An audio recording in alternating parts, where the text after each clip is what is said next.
एक हरा भरा जंगल जहाँ टुनटुनी चिड़िया उसकी बहन पिंकी चिड़िया अपनी माँ के साथ रहती थी। टुनटुनी चिड़िया दिखने में अच्छी नहीं थी, लेकिन उसका दिल बहुत अच्छा था। वो सबके साथ अच्छे से व्यवहार करती थी। वहीं दूसरी तरफ पिंकी चिड़िया, जो दिखने में बहुत खूबसूरत थी, लेकिन मन की काली थी। वो अपनी खूबसूरती के आगे किसी को कुछ भी नहीं समझती थी। वहीं एक दिन टुनटुनी चिड़िया अपने घर में बैठी थी और पिंकी चिड़िया घर के बाहर खेल रही थी।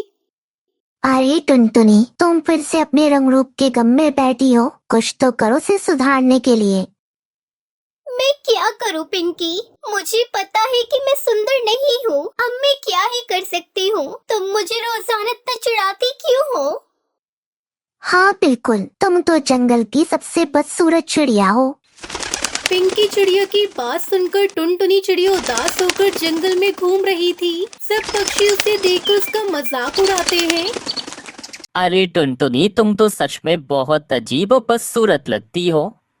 तुम क्यों परेशान कर रहे हो कालू? मैं तुम्हारी परवाह नहीं करती। तुम्हारे बोलने से मुझे कोई फर्क नहीं पड़ता। पर सच तो यही है टुनटुनी चिड़िया, तुम मानो या ना मानो। कालू की बात सुनकर टुनटुनी और भी उदास हो जाती है। फिर टुनटुनी चिड़िया अपने घर लौट रही थी। मुझे कुछ करना होगा। मैं खूबसूरत बनना चाहती हूँ, लेकिन कैसे? तभी उसे एक पुरानी किताब दिखाई देती है। मैं इस किताब को खोल कर देखती हूँ। क्या इसमें कुछ मदद मिलेगी? टुनटुनी चिड़िया उस किताब में एक जादुई मेकअप किट के बारे में पढ़ती है। अरे वाह, ये तो जादुई मेकअप किट है। अगर मैं इसे पा गई तो मैं सुंदर हो जाऊंगी। वो जंगल में उस जादुई मेकअप किट की तलाश में निकलती है। टुनटुनी चिड़िया एक चमकदार जगह पहुंचती है जहां मेकअप किट रखी होती है। ये रही मेकअप किट। मुझे मिल गई जादुई मेकअप किट। वो मेकअप किट उठाती है और उसमें से मेकअप निकालती है। चलो देखती हूँ ये कैसे काम करता है। टुनटुनी चिड़िया मेकअप करने लगती है। मुझे बस एक बार कोशिश करनी है। क्या पता मैं सुंदर बन जाऊं।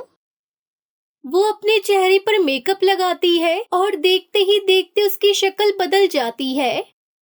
अरे वाह, मैं तो बहुत सुंदर लग रही हूँ। ये सब कमाल इस जादुई मेकअप किट का है। फिर टुनटुनी चिड़िया वापस घर लौटती है। पिंकी चिड़िया उसे पहचान नहीं पाती। अरे तुम कौन हो? मैं टुनटुनी हूँ, तुम्हारी बहन। इतनी जल्दी भूल गई तुम मुझे पिंकी।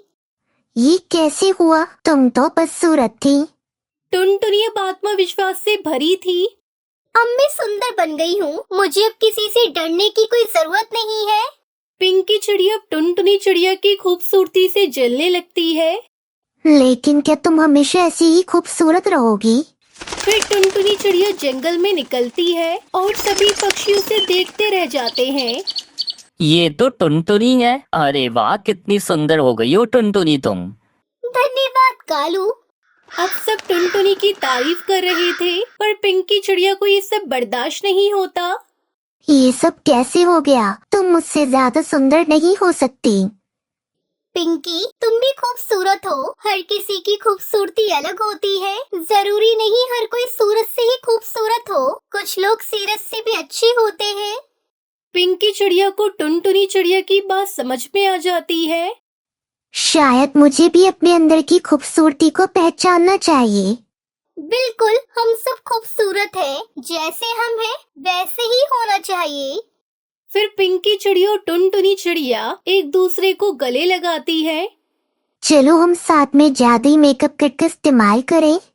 हाँ, और हम सबको बताएंगे कि असली सुंदरता क्या होती है। वो जंगल के और पक्षियों को एक साथ इकट्ठा करती है।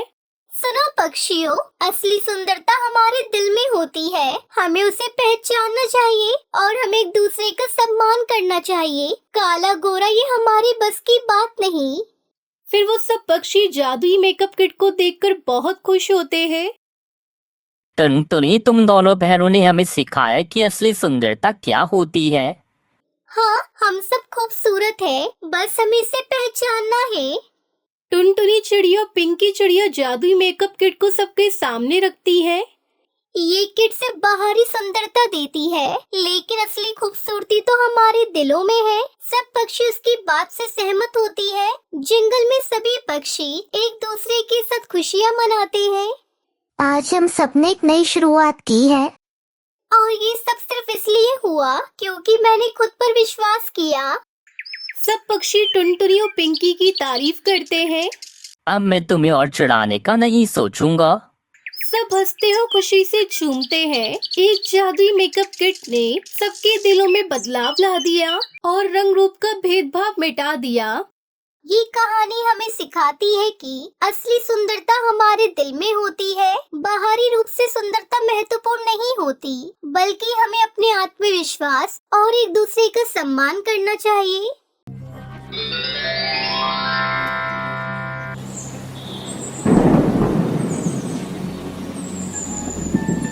उत्तराखंड के जंगल में टुनटुनी चिड़िया अपने 2 बच्चों के साथ रहती थी। उसका पति बंटी कबूतर हीरे की खदान में काम करता था। एक दिन वो अपनी पत्नी टुनटुनी से कहता है, टुनटुनी, आज मेरी तबीयत कुछ ठीक नहीं लग रही है। आज मैं जल्दी घर आ जाऊंगा। जब आपकी तबीयत ठीक नहीं है तो हीरे की खदान में काम करने क्यों जा रहे हो? वैसे भी वहाँ सांस लेना मुश्किल है। कालू सेठ से आज छुट्टी ले लो। नहीं टुनटुनी, तुम्हें पता नहीं है सेठ कितना खड़ूस है। एक दिन नहीं गया तो पूरे महीने का पगार काट लेगा। इसी शर्त पर तो उसने मुझे नौकरी दी थी। तब तक आप लोग कमेंट पे बताएं कि आपको पता है लाल किला कहाँ पर है। ऐसा कहकर बंटी कबूतर कालू सेठ की हीरे की खदान में काम करने चला जाता है। बंटी कबूतर खदान में जाकर हीरे ढूंढने लगता है और खुदाई करने लगता है। हीरे की खदान में खुदाई करते करते वो बेहोश होकर नीचे गिर जाता है और फिर नहीं उठता।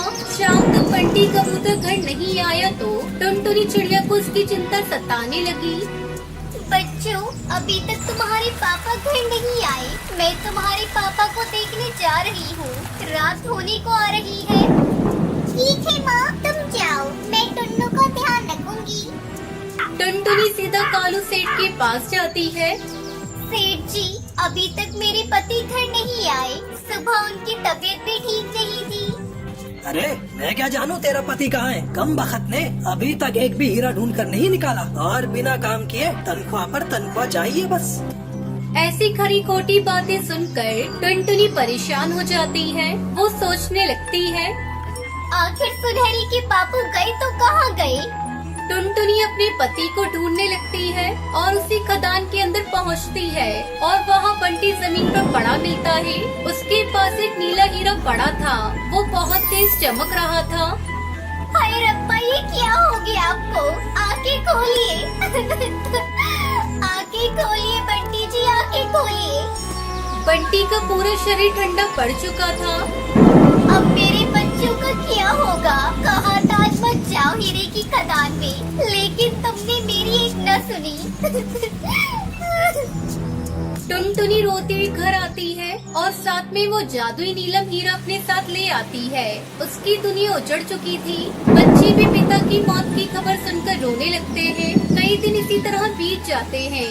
घर में चूल्हा तक नहीं जला था। मम्मी, भूख लगी है, कुछ खाने को दो ना। दुखी टुनटुनी कालू सेठ के पास इस उम्मीद से जाती है कि कभी बंटी की तनख्वाह उसे मिल जाए ताकि कुछ दिन तक तो उसको सहारा लग सके। क्या रे, तेरे पति ने जो मेरा नुकसान किया है उसकी भरपाई कौन करेगा? उसने मेरे पूरे 2 महीने बर्बाद किए और मुफ्त की तनख्वाह ली। तू भाग जा यहाँ से, नहीं तो तुझे भी मैं खदान के काम पर लगा दूंगा। ठीक है सेठ जी, मैं आपकी खदान में काम कर लूंगी, पर मेरे बच्चे कई दिनों से भूखे हैं। कुछ मेरे पति के पैसे मिल जाते तो मैं उन्हें भोजन करवा देती। फिर मैं आपके लिए हीरा खदान में काम कर लूंगी। ठीक है, ये ले 10 रुपए। और इस महीने मुझे हीरा जरूर चाहिए, वरना मैं तेरा घर तुझसे छीन लूंगा। टुनटुनी चिड़ी उदास मन से भोजन लेकर घर जाती है और अपने बच्चों को बुलाती है।